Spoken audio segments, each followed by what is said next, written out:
অনেক দিন পর যুদ্ধের মুভি নিয়ে হাজির হলো তোমার প্রিয় চ্যানেল সিনারি ক্যাপস বিডি। 1945 সাল মানেই দ্বিতীয় বিশ্বযুদ্ধ, আর এই যুদ্ধে আজ এমন এক বীরের গল্প তোমাদের জানাতে যাচ্ছি যা রীতিমতো তোমার হৃদয়ের দাগ কেটে দেবে। ফিউরি নামের একটা ট্যাঙ্ক, আর সেখানে 5 জন আমেরিকান সোলজার, তাদের সামনে রয়েছে হাজার খানেক নাজি বাহিনী। বুঝতেই পারছো কি হতে পারে এর ফলাফল, কিন্তু আগেই বলে রাখি, এই মুভিটা দেখার পর তুমি আসলেই বুঝতে পারবে যে যুদ্ধ শুধু শক্তিতে জেতা যায় না, যুদ্ধ জিততে হলে খাটাতে হবে তোমার বেস্ট ওয়ার স্ট্র্যাটেজি। বলছিলাম আমার দেখা one of the best war movie ফিউরির কথা। তো চলো আর কোনো প্যাচাল না বাড়িয়ে শুরু করা যাক আজকের অসাধারণ মুভিটার এক্সপ্লেনেশন। আর হ্যাঁ, এই এক্সপ্লেনেশনে 10,000 লাইক দেখতে চাই, তাই দ্রুত একটা লাইক দিয়ে চলো শুরু করি আজকের ভিডিও। 1945 সালের এপ্রিল মাস, দ্বিতীয় বিশ্বযুদ্ধের শেষের দিকের এই সময়টায় পশ্চিমা অ্যালাইড ফোর্স এবং জার্মানির নাজি বাহিনীর সাথে তীব্র যুদ্ধ চলছিল। হিটলারের পতন তখন প্রায় শেষ পর্যায়ে, আর আমেরিকার নেতৃত্বে অ্যালাইড ফোর্সও জার্মানির অনেক ভিতর পর্যন্ত ঢুকে গিয়েছিল। তবে হিটলারের নাজি বাহিনীও তাদের শেষ সৈন্য অবশিষ্ট থাকা পর্যন্ত তীব্র লড়াই চালিয়ে যাচ্ছে। দুপক্ষের এই ভয়ানক যুদ্ধের কারণে পুরো জার্মানি প্রায় ধ্বংসস্তূপে পরিণত হয়েছে। এই ধ্বংসস্তূপের মধ্যে দিয়ে মুভির শুরুর সিনে আমরা একজন জার্মানি কমান্ডারকে ঘোড়ায় চড়ে যেতে দেখি। তবে কিছু দূর যাওয়ার পর হঠাৎ এক ট্যাঙ্কের উপর থেকে এক সোলজার লাফিয়ে এসে জার্মানি কমান্ডারকে এফোর করে দেয়। এরপর ওই সোলজারটা সেই কমান্ডারের ঘোড়াটাকেও মুক্ত করে দেয়। তীব্র প্রতিশোধের নেশায় কমান্ডারকে ক্ষতবিক্ষত করা এই সৈনিকের নাম ডন ক্যালিয়ার। সে নিজে একজন আমেরিকান সোলজার। তার অধীনে রয়েছে ইউএস আর্মির ফিউরি নামের এক মারাত্মক ট্যাঙ্ক, যাকে জার্মানিদের সাথে যুদ্ধ করার জন্য পাঠানো হয়েছিল। শত্রুর কমান্ডারকে খতম করার পর ডন তার সেই ট্যাঙ্ক ফিউরির ভিতরে এসে ঢোকে। এর ভিতরে অবস্থান করছিল আরও 3 সৈনিক। তবে তাদের কারোরই মন মেজাজ একেবারেই ভালো নেই, কারণ তাদের টিমের একজন সৈনিক কিছু সময় আগে জার্মানির হাতে মারা গেছে। এই ট্যাঙ্কটা টোটাল 5 জনের দল নিয়ে চলতো, যাদের প্রত্যেকেরই একটা কোড নাম রয়েছে। কমান্ডার ডন ক্যালিয়ারকে সবাই হোয়াইট ড্যাডি বলে ডাকে, কারণ যুদ্ধের ময়দানে তাকে শত্রুপক্ষের বাপ ডাকাটা ঠিক ভুল কিছু না। তারপরে তার দলে রয়েছে বয়েড, যার ডাক নাম বাইবেল, কারণ সে বেশ ধার্মিক ছিল। এছাড়াও গ্রেডি এবং গর্ডো নামের আরও 2 জন সৈনিকও আছে এই ট্যাঙ্কে। তাদের সাথে রেড নামের যে সৈনিকটা ছিল সে জার্মানিদের হাতে মৃত্যুবরণ করেছে। এই 5 জন মিলেই ট্যাঙ্কটাকে অপারেট করত। যাই হোক, রেডের মৃত্যুতে সবাই আপসেট থাকায় ট্যাঙ্কের ভিতরে তারা নিজেদের মধ্যেই ঝগড়াঝাটি শুরু করে। তবে কিছুক্ষণের মধ্যেই তাদের আশেপাশে তীব্র বোমা বর্ষণ শুরু হলে ডন সবকিছু ভুলে গিয়ে সবাইকে যুদ্ধের দিকে ফোকাস করতে বলে। ইতিমধ্যে আকাশ থেকে নাজি বাহিনীরা তাদের প্লেন দিয়ে একের পর এক বোমা বর্ষণ করে যাচ্ছিল। তাই তারা ট্যাঙ্কটাকে সেখান থেকে সরিয়ে দূরের আর্মি ক্যাম্পের দিকে নিয়ে যেতে থাকে, কারণ এই ট্যাঙ্কের এই মুহূর্তে কিছুটা রিপেয়ারিং দরকার। এরপর পার্শ্ববর্তী ক্যাম্পে যাওয়ার পর তারা প্রথমে রেডের বডিটাকে সরানোর ব্যবস্থা করে। এরপর ডন বয়েডকে ট্যাঙ্কের প্রয়োজনীয় রিপেয়ারিংগুলো সেরে নিতে বলে, কারণ কিছুক্ষণের মধ্যেই তাদেরকে জার্মানির উত্তর দিকে আরও একটা মিশনে রওনা দিতে হবে। আসলে যুদ্ধে যাই হোক না কেন, দম ফেলার কোনো ফুসরত নেই। ডন তার সঙ্গীদের নিয়ে এই আর্মি ক্যাম্পে কিছুক্ষণ বিশ্রাম নেয়। এরপর সে যখন ট্যাঙ্কের দিকে ফিরে যায়, তখন এক তরুণ সৈনিক এসে তাকে নিজের পরিচয় দেয়। নরমান নামের এই তরুণ জানায় যে তাকে ফিউরির জন্য নতুন অ্যাসিস্ট্যান্ট ড্রাইভার হিসেবে নিযুক্ত করা হয়েছে, অর্থাৎ এখন থেকে রেডের দায়িত্বটা সে পালন করবে। কিন্তু একবার তার দিকে তাকাও, বয়স একদমই কম। এছাড়াও তার চোখে মুখে যুদ্ধের কোনো ছিটে ফোঁটা নেই, বরং যা আছে তা কেবল আতঙ্ক। তাই তো ডন তাকে দেখে প্রথমে বিশ্বাস করতে পারে না যে সেই ট্যাঙ্কের নতুন অ্যাসিস্ট্যান্ট। সে তার টিমের প্রতি প্রচণ্ড রেগে যায়, কারণ তার দরকার একজন এক্সপেরিয়েন্স কেউ। এখানে ডন যখন তাকে জিজ্ঞেস করে যে কতদিন হলো তুমি যুদ্ধে জয়েন করেছো, তখন সে বলে আমি মাত্র 3 সপ্তাহ আগে জয়েন করেছি। এটা শুনে তো ডনের মাথা আরও খারাপ হয়ে যায়। এছাড়াও সে বলে যে আমি আজ পর্যন্ত ট্যাঙ্কের ভিতরে কেমন হয় সেটাও জানি না। আসলে আমি ছিলাম একজন টাইপরাইটার, আর আমাকে জোর করেই এই যুদ্ধে পাঠিয়ে দেওয়া হয়েছে। এই সব শুনে তো ডন নিজের কানকেই পুরো বিশ্বাস করতে পারে না। এরকম এক নাদান ছেলেকে তার সাথে যুদ্ধে নিয়ে যাওয়া মানে স্রেফ তাকে বলি দেওয়া নয়, বরং নিজেদের মৃত্যুও ডেকে আনা। কিন্তু তারপরেও টিমের আদেশ তো তাকে মানতেই হবে। তাই ডন বাধ্য হয়ে নরম্যানকে তার টিমে যোগ করে নেয়। তবে নরমান যখন গিয়ে বাকিদের সাথে পরিচয় হতে চায়, তখন তারা তাকে দেখে এক প্রকার হাসি তামাশা শুরু করে, যেটাকে তোমরা বুলিংও বলতে পারো। যাই হোক, ইতিমধ্যে নরমান বুঝতে পারছে যে না, যুদ্ধ কোনো সাধারণ কিছু নয়, বরং এখানে টিকে থাকতে হলে তাকে এসব সহ্য করে যেতে হবে। যাই হোক, এরপর সে ওই ট্যাঙ্কের ভিতরে ঢুকে ভিতরটা ভালোভাবে দেখতে থাকে, কিন্তু ঠিক তখনই ভিতরে থাকা রক্ত মাংস আর নোংরা জিনিসপত্র দেখে সে বাইরে এসে তৎক্ষণাৎ বমি করে দেয়। এর মধ্যেই আমেরিকান সৈন্যরা এক জার্মানি বন্দীকে ক্যাম্পে হাজির করলে ডন তার দিকে রেগে মেগে তেড়ে যায় তাকে মারার জন্য। আসলে রেডের মৃত্যুর পর থেকেই জার্মানিদের প্রতি তার আক্রোশ বেড়ে গেছে বহুগুণ, তাই এমন মনে হচ্ছে যে এখনই তাকে স্রেফ মুরগির মতন ছিঁড়ে ফেলবে সে। যাই হোক, বেশ কয়েকজন মিলে তাকে সামলাতে রীতিমতো হিমশিম খেয়ে যায়। এরপর সে নরম্যানের কাছে এসে তাকে বলে যে এই লোকগুলোকে দেখা মাত্রই যেন সে গুলি করে দেয়, কিন্তু নরম্যান বলে যে আমি আজ পর্যন্ত একটা বুলেটও ফায়ার করিনি। মানে চিন্তা করো, কোন নাদান পাবলিককে যুদ্ধে নিয়ে আসা হলো। কিন্তু তারপরেও ডন তার হাতের রাইফেল তুলে দেয় এবং গ্রেডি তাকে রাইফেল চালানো শেখাতে থাকে। এভাবেই কিছুক্ষণ বিশ্রামে কাটানোর পর প্লাটুন ক্যাপ্টেন এসে ডনকে সহ বাকি সার্জেন্টদের নতুন মিশনের ব্যাপারে ব্রিফ করে। তারপরে আবারও ট্যাঙ্ক নিয়ে যুদ্ধের ময়দানে তাদের যাত্রা শুরু হয়। তাদের এবারের মিশন হলো ইউএসএ আর্মির বেকার কোম্পানি নামক এক সৈন্যদলের সাথে একত্রিত হয়ে জার্মানির কিচোরসেন শহরে হামলা চালানো। এই মিশনে অনেকগুলো ট্যাঙ্ক একসাথে বেকার কোম্পানির ক্যাম্পের দিকে এগিয়ে যায়। ডনের ট্যাঙ্ক ফিউরি ছিল ঠিক প্রথম ট্যাঙ্কের পিছনে। ট্যাঙ্কের ভিতরে বাকি সবার সাথে নরম্যানকেও তার পজিশন বুঝিয়ে দেওয়া হয়। ডন তাকে বলে দেয় যে আশেপাশে কোনো জার্মানি সৈনিক দেখলেই যেন সাথে সাথে সে তার দিকে ফায়ার করে। এরপর তারা ধীরে ধীরে বেকার কোম্পানির ক্যাম্পাসের দিকে আগাতে থাকে। প্রথমে খোলা মাঠের মধ্যে দিয়ে এগিয়ে গেলেও কিছুক্ষণ পর তাদেরকে ঝোপঝাড় আর গাছপালার ভিতর দিয়ে এগিয়ে যেতে হয়। ডন তখনই সবাইকে সাবধান করে বলে যে এই ঝোপের ভিতরে হয়তো জার্মানি সৈন্যরা লুকিয়ে থাকতে পারে। ঠিক এভাবেই কিছু দূর যাওয়ার পর নরম্যান হঠাৎ গাছগুলোর ভিতর দিয়ে দুজন একদম বাচ্চা জার্মানি সৈনিকদের দেখতে পায়, কিন্তু সে তাদের দিকে গুলি চালাতে পারে না, কারণ তারা ছিল নিতান্তই বাচ্চা মানুষ। কিন্তু এই বাচ্চাগুলো যে কতটা খতরনাক হয় তা একটু পরেই সবাই টের পায়। হঠাৎ ঝোপের আড়াল থেকে একজন অ্যান্টি ট্যাঙ্কার এক্সপ্লোসিভ নিক্ষেপ করে দেয়। মুহূর্তের মধ্যেই সবার সামনে থাকা ট্যাঙ্কটাতে আগুন ধরে গিয়ে ভিতরে থাকা সৈনিকের গায়েও আগুন লেগে যায়। নরম্যানের চোখের সামনেই সে একজনের শরীরে আগুন ধরা অবস্থায় বেরিয়ে আসতে দেখে। এদিকে সেই সৈন্যটা আর আগুন সহ্য করতে না পেরে নিজেই নিজেকে গুলি করে শেষ করে দেয়। এই দৃশ্য দেখে নরম্যানের যেন হাড় হিম হয়ে ওঠে। অন্যদিকে ডন আর বয়েড সহ বাকি সৈনিকরা গুলি চালিয়ে সেই জার্মান সৈনিকদেরকে খতম করতে থাকে। এরপর ডন ট্যাঙ্ক থেকে নেমে তাদের পজিশন দেখে বুঝতে পারে যে নরম্যানের খুব সহজেই তাদেরকে স্পট করতে পারার কথা। তাই তখন সে এসে তাকে জিজ্ঞেস করে যে কেন সে এই জার্মানিদের দেখার পরেও সে গুলি চালায়নি। নরম্যান তখন বলে এরা তো কেবল বাচ্চা কাচ্চা, কিন্তু ডন তার কানের নিচে থাপ্পড় দিয়ে বলে যে দেখ এই বাচ্চাগুলো কি করতে পারে। এরপর থেকে জার্মানিদের দেখলে তোমার হাতে ট্রিগার যেন অটোমেটিকলি চাপ দেয়, সেটা হোক জার্মানি বাচ্চা কিংবা দুধের শিশু। এই সব কথা শুনে নরম্যানের তো পুরোই আকাশ ভেঙে পড়ে। যে জীবনে একটা মাছিও মারেনি তাকে কিনা মারতে হবে মানুষ। এখন লিড ট্যাঙ্ক ধ্বংস হয়ে যাওয়ার কারণে সেকেন্ড ট্যাঙ্ক কমান্ডার হিসেবে ডন কনভয়ের কমান্ড নিজের হাতে নিয়ে নেয়। তারপর সে রেডিওর সাথে পুরো প্লাটুনকে কমান্ড দিয়ে সামনের দিকে এগিয়ে নিয়ে যায়।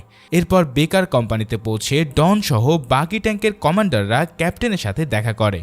কোম্পানির ক্যাপ্টেন জনকে বলে যে শহরের প্রবেশ পথে কিছু জার্মান মেশিন গান এবং ভারী অস্ত্রশস্ত্র নিয়ে ওত পেতে আছে, তাই শহরে ঢোকার আগে তাদের এই বাধাটাকে ক্লিয়ার করতে হবে। যদি ট্যাঙ্কগুলো মেশিন গানের ফায়ারিং থেকে কোম্পানির সৈনিকদের কাভার দিয়ে রাখে তাহলে হতাহতের সংখ্যাও অনেক কম হবে। এখন ক্যাপ্টেনের কথা মতোই ডন তার ট্যাঙ্কগুলো নিয়ে সৈনিকদের ট্যাঙ্কের পিছনে রেখে এগিয়ে যায়। ঠিক তাদের অনুমান মতোই জার্মানিরা আগে থেকেই শহরের প্রবেশ মুখে ওত পেতেছিল। ট্যাঙ্ক দেখা মাত্রই তারা হেভি মেশিন গান দিয়ে ফায়ারিং শুরু করে। দ্রুত সৈনিকরা ট্যাঙ্কের পিছনে কাভার নিয়ে নিলে ডনের নির্দেশনায় বয়েড মেশিন গান অপারেটর লক্ষ্য করে ফায়ারিং করতে থাকে। তাদের দেখা দেখি বাকি ট্যাঙ্কগুলোও হেভি ফায়ারিং শুরু করে আর মুহূর্তের মধ্যে জার্মানিদের এক অংশ ছাতু হয়ে পড়ে। তবে আরও কিছু জার্মান মাটিতে গড়িয়ে এসে ট্যাঙ্কের দিকে এসে গোলাগুলি শুরু করলে কোম্পানির সৈনিকরাও তাদের উপরে গুলি চালাতে থাকে। এর সাথে ট্যাঙ্কের ভিতরে থাকা সৈনিকরাও ট্যাঙ্কের মেশিন গান দিয়ে ফায়ার করতে থাকে। কিন্তু এত কিছুর মধ্যেও নরম্যান কোন দিকে যে গুলি চালাবে সেটা সে নিজেও বুঝতে পারছিল না। তার গুলির এমও শেষ হয়ে যাওয়াতে সে রিলোড করা শুরু করে। ঠিক সেই সময় তার উপরে অ্যাটাক করতে আসা জার্মানিদের সামলে নেয় গর্ডো। এবার জার্মানিরা এই তীব্র অ্যাটাকের মুখে পেরে ওঠে না, আর তাদের বেশিরভাগই পালাতে গিয়ে ট্যাঙ্কের গোলার আঘাত এবং কোম্পানির সৈনিকদের তীব্র গুলিতে পটল তুলতে থাকে। এরই মধ্যে গর্ডো নরম্যানকে এক লাশের স্তূপের দিকে লক্ষ্য করে গুলি চালাতে বলে, কারণ এদের মৃত্যু নিশ্চিত না করলে এরা এই অবস্থা থেকে উঠে এসেও হামলা করতে পারে। কিন্তু নরম্যানের কাছে এই ব্যাপারটাকে পুরোপুরি অ্যাবনর্মাল মনে হয়। সে নিজেকে আর কন্ট্রোল রাখতে না পেরে হতাশায় চিৎকার করে বলতে থাকে যে সে আর এসব নিতে পারছে না। এটা দেখে ডন তখন তাকে ধমক দিয়ে চুপ করিয়ে দেয়। ডন তার বিচক্ষণ ওয়ার এক্সপেরিয়েন্স কাজে লাগিয়ে জার্মানিতে সব মেশিন গান লোকেট করতে সক্ষম হয় এবং তার চতুর নির্দেশনায় 4টি ট্যাঙ্ক একসাথে ফায়ারিং করে তাদের সব হেভি মেশিন গান উড়িয়ে দেয়। কি সাদে কি আর তাকে ওয়ার ড্যাডি বলা হয়? যাই হোক, তীব্র এই হামলা শেষে জার্মানিরা আর টিকতে না পেরে গণহারে মরতে থাকে। শেষ পর্যন্ত আমেরিকান সৈন্যরা তাদেরকে প্রায় মেরে একদম সাফ করে দেয়। কিন্তু ট্যাঙ্কের ভিতরে বসে নরম্যান তখনও চেয়ে চেয়ে দেখছিল। তাই ফাইট শেষে ডন তাকে বলে যে একসময় তার কাছে এই সিটে প্লাটুনের সবচেয়ে বেস্ট সৈনিক ছিল, আর আজ রয়েছে তার জায়গায় এক আনারি হাদারাম। নরম্যান তখন বলে যে তাকে কেবল মিনিটে 60টা শব্দ টাইপ করারই ট্রেনিং দেওয়া হয়েছিল। এসব ট্যাঙ্ক সে জীবনে চোখেও দেখেনি, তবে সে নিজের মতো করে চেষ্টা করে যাচ্ছে। যাই হোক, যুদ্ধ থামার পর আমেরিকান সোলজাররা এক জার্মানিকে বন্দি করে আনে। এবার তাদের প্ল্যান একে সবার সামনে খুঁচিয়ে খুঁচিয়ে মেরে ফেলা। কিন্তু তখনই ডন তাদেরকে থামিয়ে দিয়ে নরম্যানকে ট্যাঙ্ক থেকে বের হয়ে আসতে বলে। এরপর সে তার হাতে একটা পিস্তল দিয়ে ওই জার্মানি লোকটাকে খতম করতে বলে, কারণ যুদ্ধক্ষেত্রে টিকতে হলে তাকে এইটুকু নার্ভের পরিচয় দিতেই হবে। এছাড়াও এই হত্যাকাণ্ডটাই হবে নরম্যানের জীবনে সর্বপ্রথম কিলিং। কিন্তু নরম্যান বলে সে কোনোভাবেই এই লোকটাকে মারতে পারবে না। এছাড়াও সেই জার্মান তার বাচ্চা এবং স্ত্রীর ছবি দেখিয়ে কান্না করতে থাকে। এই সব কিছু দেখে নরম্যানের মন তো আরো বেশি গলে যায়। কিন্তু ডনের কথা হচ্ছে, আজ যদি তুমি একে না মারো তাহলে তোমাকেই আমি খুন করে ফেলবো। এবার সিদ্ধান্ত তোমার, তুমি নিজে মরবে নাকি এই জার্মানকে মারবে। অনেক কথা চিন্তা করে নরম্যান বলে ফেলে যে আমাকেই মারো, কিন্তু তারপরেও আমি মানুষ হত্যার মতো কাজ করতে পারবো না। এই সব শুনে ডন বুঝতে পারে যে এনাফ ইজ এনাফ। তারপর সে তাকে প্রচন্ড জোর করে মাটিতে বসিয়ে ফেলে এবং তার হাতে গান দিয়ে এই ট্রিগারটা টানতে বাধ্য করে। আর এভাবেই সে নরম্যানের হাত দিয়েই লোকটাকে উপরে পাঠিয়ে দেয়। এখন এমন ঘটনার পর নরম্যান যেন পুরোই শকড হয়ে পড়ে এবং সে অনেক বেশি ট্রমার মধ্যে পড়ে যায়। এখন তার নার্ভ শক্ত হওয়ার বদলে সে আরো বেশি ভেঙে পড়তে থাকে। ঠিক তখনই গর্ডো সহ বাকি সৈনিকরা তাকে বলে যে ডনের এমন পাগলামোর কারণেই সে যুদ্ধক্ষেত্রে এত সফল। তার মতো করে কেউ এত লম্বা সময় ধরে নিজের ক্রুদেরকে বাঁচিয়ে রাখতে পারেনি। সে শুধুমাত্র কঠোরতায় দেখায় না, বরং সঠিক সময়ে তার ক্রুদেরকেও কেয়ার করে। যেমন কিছুক্ষণ পরেই ডন এসে নরম্যানকে খেয়ে নিতে বলে, কারণ সে তাকে সারাদিন কিছু খেতে দেখেনি। এরপর শহরের প্রবেশপথে এই ফাইট শেষে তারা সবাই শহরের ভিতরে রওনা দেয়। যাওয়ার সময় তারা পথে কিছু মানুষের ঝুলন্ত লাশ দেখতে পায়, যাদের বুকে লেখা ছিল যে তারা জার্মানিদের জন্য ফাইট করতে অস্বীকৃতি জানিয়েছিল। তাই কাপুরুষ ঘোষণা দিয়ে তাদেরকে এই শাস্তি দিয়েছে এসএস গ্রুপ। এই সব দেখে ডন বলে যে দেখো, তুমি কাদেরকে বাঁচাতে চাইছিলে? তারা তো যুদ্ধের জন্য নিজের মানুষদেরকেও হত্যা করতে পিছু পা হয় না। যাই হোক, শহরের ভিতরে ঢুকতেই প্রথমে তারা লুকিয়ে থাকা এক স্নাইপারের মুখোমুখি হয়। তবে ডন দ্রুতই তার লোকেট করে ফেলে সেদিকে ফায়ার করে স্নাইপারকে উড়িয়ে দেয়। এরপর কিছু বিল্ডিং এর ভিতর থেকে মেশিন গান দিয়ে হামলা করার চেষ্টা করলে তাদেরকেও সে সহজে খতম করে দিতে থাকে। ইতিমধ্যে নরম্যানের ভিতরেও যেন এক শক্তি ফিরে এসেছে। তাই তো সে এবার নিজেও বেশ কিছু জার্মান সৈনিকদের উপরে ফায়ার করে তাদের উপরে পাঠাতে থাকে। এরপর নিখুঁত শুটিং এর জন্য সে ডনের কাছ থেকে প্রশংসাও পায়। অতঃপর এই শহরটাকে তারা খুব সহজেই ক্যাপচার করে ফেলে। এরপর বাকি থাকা জার্মান সৈনিকরা সাদা পতাকা নিয়ে এসে তাদের সামনে স্যারেন্ডার করে। এখানে দেখা যায় যে জার্মানিরা এতই চালাক ছিল যে তারা শুধু বাচ্চাদেরকে দিয়েই এই যুদ্ধ চালানোর চেষ্টা করছিল। তাই তো সকল বাচ্চারা যখন উপরে হাত তুলে বাইরে বেরিয়ে যায়, তখন সেখানে দেখা যায় এক এসএস কমান্ডারকে। ডন তাকে লক্ষ্য করে বলে এই হচ্ছে আসল কালপ্রিট, যে তার নিজের লোকদেরকে এমন বিপদে ফেলেছে, তাই তার সময় চলে এসেছে। এই কথা বলা মাত্রই আরেক সৈনিক এসে ওই কমান্ডারের মাথা পুরো ছাতু বানিয়ে দেয়। এরপর সব সৈনিকরা মিলে এই শহরটাকে নিজেদের শহর বানিয়ে ফেলে। ডন নরম্যানকে নিয়ে একটা বিল্ডিং এর ভিতরে ঢুকে দেখতে পায় যে সেখানে বেশ কিছু জার্মান রাতভর মদ খাওয়ার পর সকালে সুইসাইড করে নিয়েছে, কারণ তারা জানতো যে একটু পরেই আমেরিকান সৈন্যরা এসে তাদের সবাইকে মেরে ফেলবে। তাই তো শত্রুর হাতে মরার চেয়ে তাদের নিজেদের হাতেই মরাটাকে শ্রেয় মনে করেছে। এরপর সে নিচে গিয়ে অন্য এক বিল্ডিং এ একজন মহিলাকে হাঁটাহাঁটি করতে দেখে। নরম্যানকে নিয়ে সেখানে ঢোকার পর সে ঘরের এদিক ওদিক সার্চ করে আরো একটা মেয়েকে খুঁজে পায়। তারা দুজনেই প্রচন্ড ভয়ে ছিল এবং ভেবেছিল যে আমেরিকান লোকেরা হয়তো তাদের সাথে খারাপ কিছু করবে, কিন্তু ডন তাদেরকে কিছু না বলে নিজের কৌটা থেকে ডিম বের করে তাদের জন্য নাস্তা তৈরি করতে বলে। এই ফাঁকে নরম্যান একটা পিয়ানো দেখতে পেয়ে সেটাকে বাজাতে শুরু করে। ঠিক তখনই এমা নামের এই মেয়েটা তার পিয়ানো বাজানো দেখে ইমপ্রেসড হয়ে যায়, আর তখনই সে পিয়ানো সুরে সুরে গান গাইতে শুরু করে। মানে এদের আচরণ দেখে এই দুটো মেয়ে বেশ আশ্বস্ত হয়। এই সব কিছু দেখে ডন বুঝতে পারে যে এমা হয়তো নরম্যানকে পছন্দ করে ফেলেছে। তাই ডন তখন নরম্যানকে বলে, এই মেয়ে যদি তোমার প্রতি ইমপ্রেস না হতো তাহলে আমি তাকে পটিয়ে ফেলতাম। এরপর সে তাকে ইশারা করে তার সাথে একটা সময় কাটানোর জন্য। তাই নরম্যান মেয়েটাকে নিয়ে অন্য একটা রুমে চলে যেতে থাকলে তার বোন তাকে বাধা দিতে চায়, কিন্তু ডন তাকে তাদের মতো থাকতে দিতে বলে।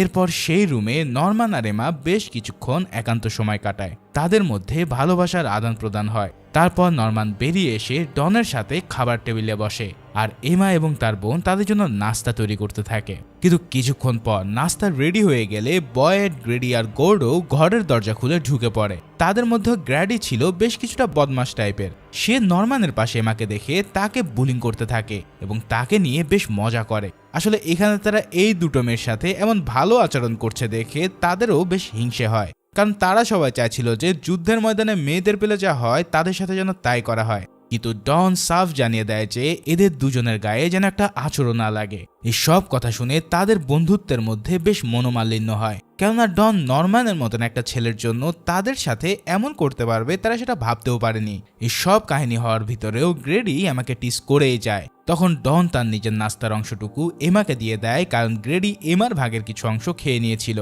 এরপর খেতে খেতে গডও তাদেরকে ফ্রান্সে থাকাকালীন শত শত ঘোড়া হত্যার একটা ডিস্টার্বিং স্টোরি বলতে থাকে। ডন এমনিতেই এইসবের উপরে বিরক্ত ছিল, তার উপরে গ্রেডির হাসি তামাশা তাকে আরো বেশি রাগিয়ে দেয়। তবে তাকে রেগে যেতে দেখে এবার সবাই একেবারে চুপ করে যায়। ইতিমধ্যে ডনের কাছে নতুন একটা মিশন এসে পড়লে সে কর্নেলের কাছে গিয়ে তার মিশন সম্পর্কে জেনে নেয়। আর অন্যদিকে নরম্যান এমার ঠিকানাটা লিখে নিতে চায়, কিন্তু গর্ডো তাকে এক প্রকার জোর করে সেখান থেকে নিয়ে চলে আসে। যাই হোক, এই নতুন মিশনে তাদের একদল সৈন্য কিছুটা দূরে আটকা পড়ে আছে এবং তারা জার্মানি ট্যাঙ্কের ভয়ে সামনে আগাতে পারছে না। তাই ডনের উপরে সেখানে গিয়ে তাদেরকে প্রোটেকশন দেওয়ার দায়িত্ব পড়ে, যার ফলে সবাই আবারও ট্যাঙ্কের উদ্দেশ্যে রওনা দিলে নরম্যানও চলে যেতে বাধ্য হয়। কিন্তু তারা যখনই ট্যাঙ্কের কাছে আসে তখন মাথার উপর দিয়ে এক জার্মান প্লেন এসে ভয়ানক বোম্বিং শুরু করে দেয়। মারাত্মক এই বোম্বিং থেকে বাঁচতে নরম্যান সহ অন্যান্য সৈনিকরা ট্যাঙ্কের নিচে ঢুকে পড়ে, কিন্তু বোম্বিং শেষে প্লেন চলে গেলে নরম্যান ট্যাঙ্কের নিচ থেকেই বাইরে তাকায়, আর সে দেখতে পায় বিশাল এক ধ্বংসস্তূপ। যে ধ্বংসস্তূপের মধ্যে পড়ে আছে তার সদ্য প্রিয়তমা এমা। সে এই দৃশ্য দেখে নিজেকে আর শান্ত রাখতে পারে না। ক্ষণিকের এই পরিচয়ে সে যেন এমার অনেক কাছে চলে এসেছিল, তাই তো এত দ্রুতই তার বিয়োগ তার মনটাকে পুরো ছিন্ন ভিন্ন করে দিচ্ছে। কিন্তু গ্র্যাডি এসে দ্রুত তাকে সেখান থেকে জোর করে নিয়ে যায়। যুদ্ধের এই নির্মমতা মেনে নিয়ে নরম্যানকে আবারও ট্যাঙ্কে ফিরে আসতে হয়। আবারও শুরু হয় অনিশ্চয়তার এক পথযাত্রা। ডন তাকে বলে যে এই যুদ্ধে সে আফ্রিকা আর ফ্রান্সে জার্মানিদের মারার পর এখন খোদ জার্মানিতে এসে তাদেরকে মারছে। যুদ্ধ হয়তো খুব দ্রুত শেষ হয়ে যাবে, কিন্তু তার আগে আরো বহু লোক মরতে হবে। এভাবে কথা বলতে বলতে তারা ধীরে ধীরে এগিয়ে যায়, কিন্তু হঠাৎ কিছু বুঝে ওঠার আগেই দূর থেকে ভয়ানক এক গোলা এসে তাদের 4টা ট্যাঙ্কের একটা ট্যাঙ্কে পুরোপুরি ধ্বংস করে দেয়। ডন দ্রুত বাকি 3টা ট্যাঙ্কে ঘুরে যেতে বলে। সে বুঝতে পারে যে তারা ভয়ঙ্কর জার্মানি ট্যাঙ্ক টাইগার 1-এর সম্মুখীন হয়েছে। দ্বিতীয় বিশ্বযুদ্ধের সময় খতরনাক এই জার্মানি ট্যাঙ্কটাকে অ্যালাইড ফোর্সের সৈন্যরা জমের মতো ভয় পেত, কেননা এই ট্যাঙ্ক সহজে কোনো গোলার আঘাতে পেনিট্রেট হতো না, আর যার কারণে যতই তার উপরে ফায়ার করা হোক না কেন এই ট্যাঙ্ক পুরো অক্ষত থাকতো। কিন্তু ডন ভয় পাওয়ার পাত্র নয়। সে ফিরতি ফায়ারিং করতে করতে 3টা ট্যাঙ্কে কিছুটা পিছে নিয়ে যায়। তারপর ডনের আদেশে পূর্ণ গতিতে 3টা ট্যাঙ্কের সামনের দিকেই এগিয়ে ফায়ার করতে থাকে। কিন্তু ওই জার্মানি ট্যাঙ্কটা এতটাই খতরনাক ছিল যে সেটা একাই 2টো ট্যাঙ্কে উড়িয়ে দেয়। বাকি থাকে কেবল ফিউরি। ডন তখন তার যুদ্ধের অসাধারণ আইকিউ কাজে লাগিয়ে ফিউরিকে টার্ন করিয়ে জার্মানি ট্যাঙ্কের পিছে নিয়ে যায়। এর মধ্যে জার্মানিরা তাদের হিট করতে সক্ষম হলেও তাদের তেমন কোনো ক্ষতি হয় না, কারণ ফিউরিও খুব ভালো অ্যাডভান্স ট্যাঙ্ক ছিল।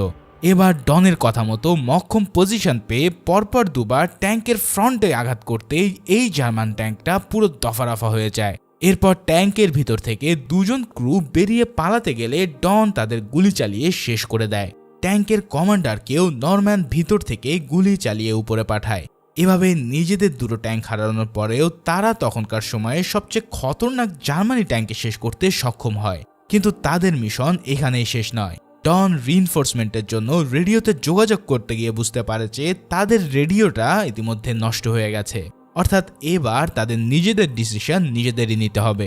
তখন ডন একাই ফিউরিকে নিয়ে তাদের মিশন কন্টিনিউ করার সিদ্ধান্ত নেয়, কিন্তু বাকিরা জানায় যে এটা অনেক রিস্কি হবে, কেননা 4টা ট্যাঙ্কের কাজ একটা ট্যাঙ্কের করা যেন তেন বিষয় নয়। কিন্তু তারপরেও তারা আবারও পাহাড়ের দিকে যাত্রা করা শুরু করে। তবে কিছু দূর চলার পর হঠাৎ ট্যাঙ্কের নিচে একটা বিশাল মাইন বিস্ফোরণ ঘটে, আর যার কারণে ফিউরির চেন ভেঙে পড়ে এবং চাকাটাও ড্যামেজ হয়ে যায়। এসব দেখে ডন বুঝতে পারে যে এই ট্যাঙ্ক নিয়ে তাদের সামনে আর আগানোর কোনো উপায় নেই।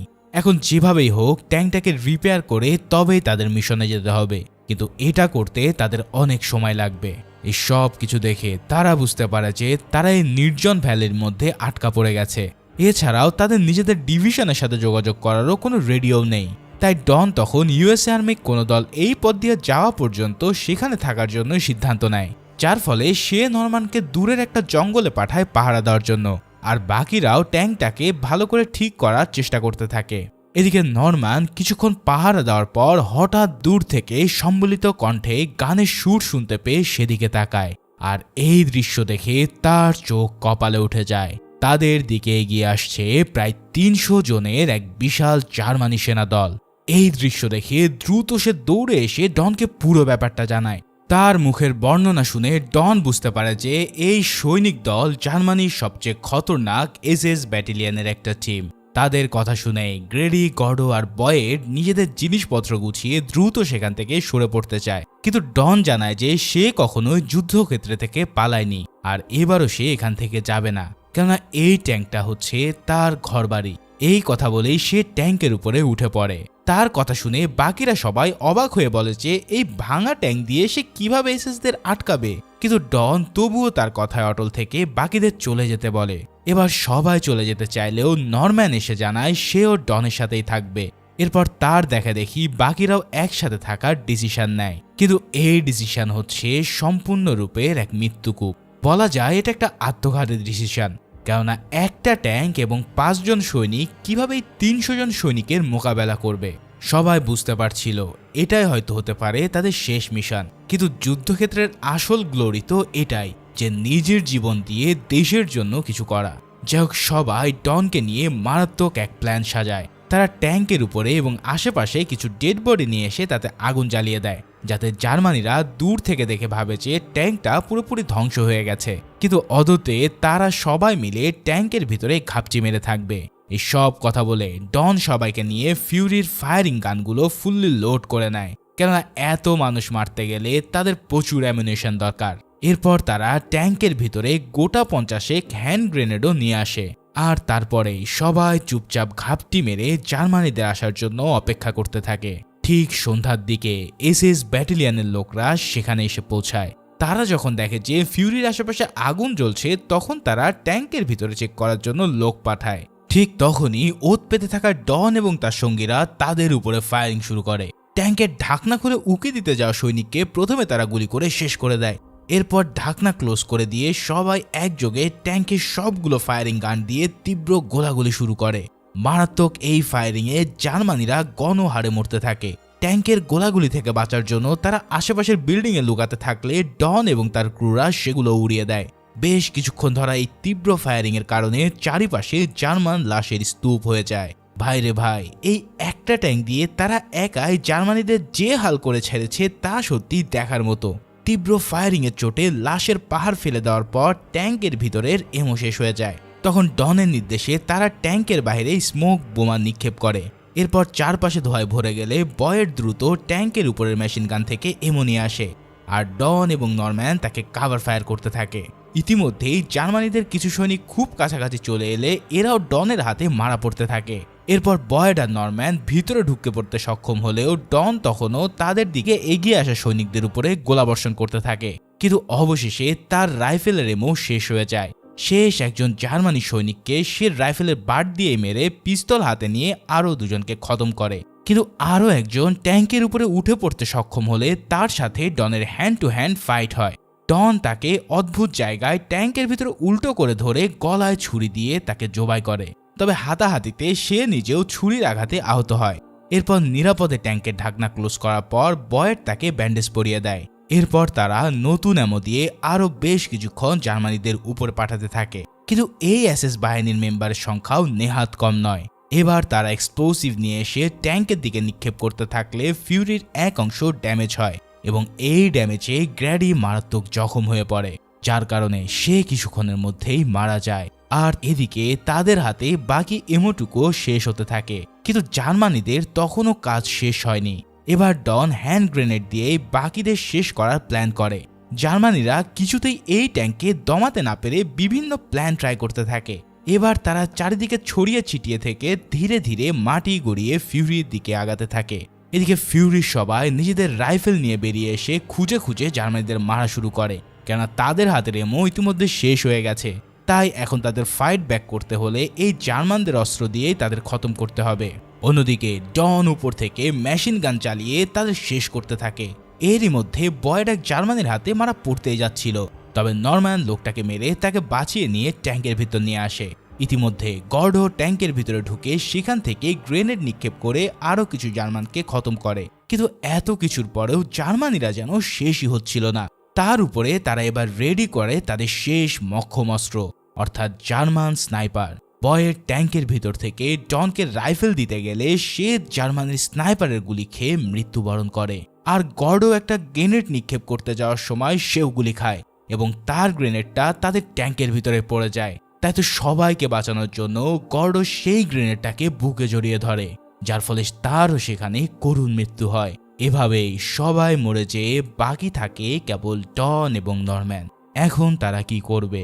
ইতিমধ্যে তাদের হাতে থাকা সকল অ্যামিউনিশন শেষ হয়ে গেছে, কিন্তু উপরে থাকা ডন তখনও যেন একাই ফাইট করে চলছে। কিন্তু আর কত, এবার সেই স্নাইপার পরপর 3টা নির্ভুল শট বিঁধে দেয় ডনের গায়ে, যার কারণে ডন ফাইনালি তার আশা ছেড়ে দেয়।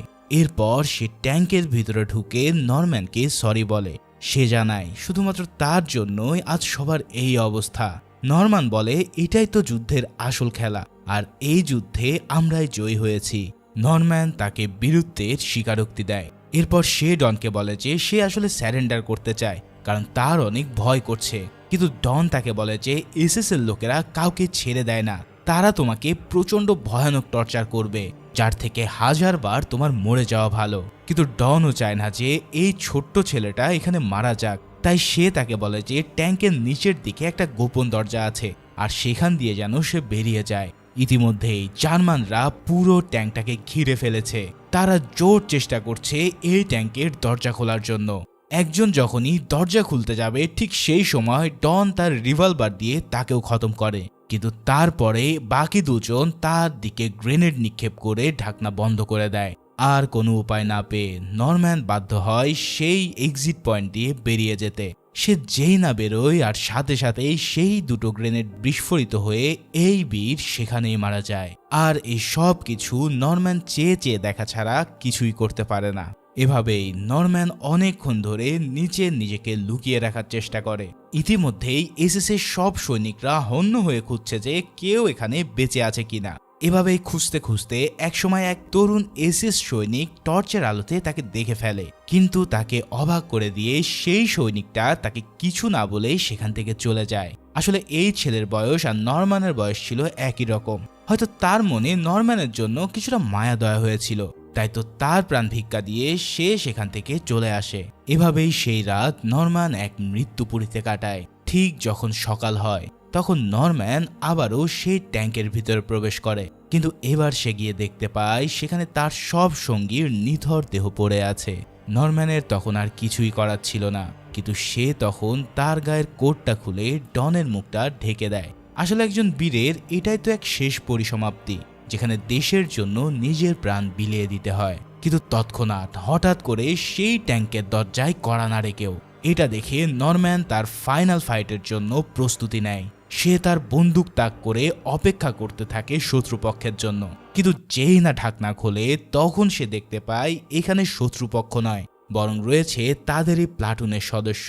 অর্থাৎ ফাইনালি আমেরিকানরা এসে এই ট্যাঙ্কে কেউ বেঁচে আছে নাকি তা উদ্ধার করার জন্য। এখানে তারা নরম্যানকে দেখে পুরোই অবাক হয়ে যায়, কারণ এত এত মানুষ মরার পরেও একজন এভাবে মিরাক্কেলের মতো বেঁচে থাকা সত্যিই অকল্পনীয়। তাই তো সবাই তাকে সেখানে বীর বলে সম্বোধনা দিতে থাকে। কিন্তু নরম্যানের চোখে তখনও এই যুদ্ধের ভয়াবহতা। সে যেন কিছুতেই তার প্রিয় সঙ্গীদের মৃত্যু মেনে নিতে পারছে না। কিন্তু যুদ্ধের আসল এন্ডিংটাও এটাই, কেননা যুদ্ধ হয় শুধুমাত্র নিজেদেরকে উৎসর্গ করার জন্য। ঠিক এভাবেই নরম্যান দূর থেকে সেই ট্যাঙ্কের দিকে অপলক দৃষ্টিতে তাকিয়ে থাকে। আর ঠিক এই সিনের মধ্য দিয়ে এই মুভিটাও এখানেই শেষ হয়। তো আজকের ভিডিওটা কেমন লাগলো তা অবশ্যই আমাকে জানিও, আর সেই সাথে সাথে ভালো লাগলে একটা লাইক করে দিও। দেখা হচ্ছে পরের কোনো ভিডিওতে, সেই পর্যন্ত সবাই ভালো ও সুস্থ থাকো। আল্লাহ হাফেজ।